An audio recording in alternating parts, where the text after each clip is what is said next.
Alright, this is my video response to Time Jim, and he's talking about death in comics. You know, does it cheapen it, or does it add to the drama? Oh man, it all goes on how you handle it.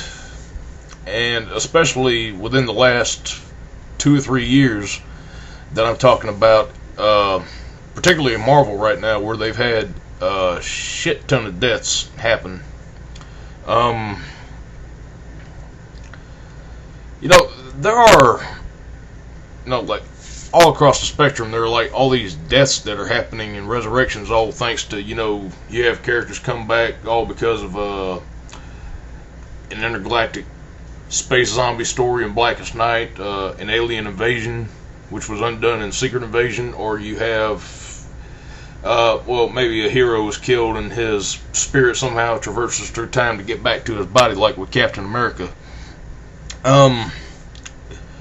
Unfortunately, as much as I hate to say it, comic books are becoming drawn up into the same formula that wrestling and reality TV are.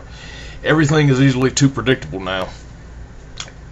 But I do believe that on occasion, it's not bad to have deaths in comics and just throw it out and say, oh, here's a surprise, somebody's going to die. It all depends on how you do it. I call to mind the best example that I've seen this here while lately was X-Force 26, which had a Nightcrawler's death in it during Second Coming. It was a shock. In a way, I kind of seen it foreshadowed, but the way that it was handled and all that, and, that's decent right there. That's exactly something you wouldn't see coming. And while there are characters being killed right and left in that story, they've actually treated that with some decency, and I like to commend a lot of the writers on it. Whereas, unfortunately, say, a big company crossover like Siege, which not only just kills somebody out of shock value, or, well, here, I'll throw out a couple examples. Like, let's say something that happened as an accident, or was just a fixed formula just for shock value, like Goliath's death in Civil War, Wasp's death in Secret Invasion, and especially that huge controversy over Ares being killed by Thor the way he, or not Thor, but the Sentry the way he was. It's a tired old cliche, and as much as I love comic books, this rehashing of, killing everybody and bringing them back through bullshit methods is starting to kind of wear on me a little bit, and I'm actually getting turned off to most comic books right now because of this. For the most part, I find comics to be my last true form of escapism, because I just don't care to watch TV much anymore, and I see it following into the same old cliches as what television is, and it kind of turns me off to them in a way.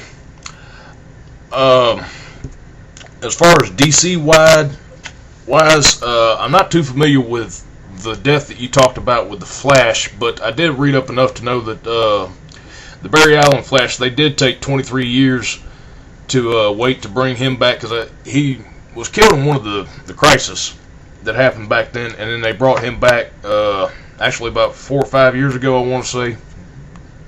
Don't hate on me if I got that wrong. But,